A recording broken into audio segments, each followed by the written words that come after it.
Welcome back.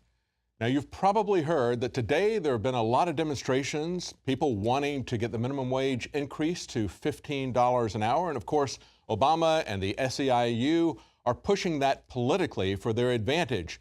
But as Kurt Nimmo points out in an article today on Infowars.com, the fight for the minimum wage of $15 is a fight for compulsory unemployment. Now, he says that the protesters, of course, their campaign is called Fight for 15. It is organized by the Service Employees International Union, that's SEIU. They have very close ties to Obama and the Democrat Party. He points out, though, that there's going to be a huge unemployment effect from this. The restaurant industry is a low-profit venture despite record profits of parent corporations like McDonald's. And he says Capital IQ reports that the average profit margin for fast food franchises is only 2.4%. That's down from 3.2% 5 years ago. Now, of course, as we've pointed out many times and many economists have pointed out, trying to bring prosperity to workers by increasing the minimum wage is an exercise in futility because it sets off a wave of inflation, and nobody is any better off relatively than they were before, except we just have inflation, which really arguably hurts everyone.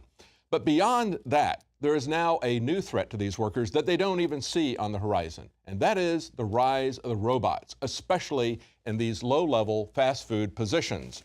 An article from Business Insider today says, here's the burger flipping robot that could put fast food workers out of a job. And of course, we've reported on this before. This is a company called Momentum Machines. They've got a robot that they say will radically change the fast food industry and have some line cooks looking for new jobs. It can produce 360 hamburgers per hour. They say that it's more consistent, more sanitary than human workers. It also can produce custom meat grinds for every single customer.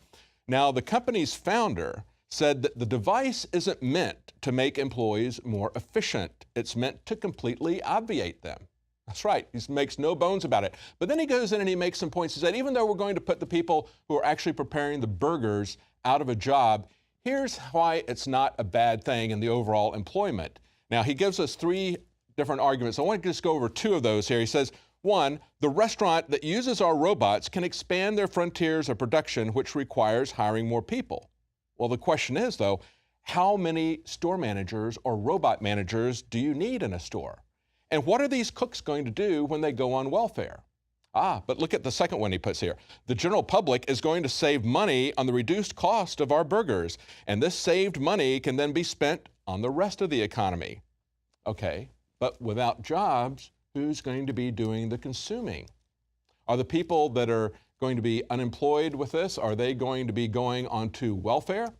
That's going to raise your taxes paying for the welfare. So there goes your disposable income. It is actually dispensable, isn't it? You've experienced and heard about the benefits of Super Male Vitality. Now, the new formula has arrived. Introducing the new Super Female Vitality. I have specifically designed this formula to help the body naturally regulate itself without the use of artificial hormones. Key ingredients chosen from the highest quality sources. Secure your Super Female Vitality today from our limited stock at InfoWarsLife.com.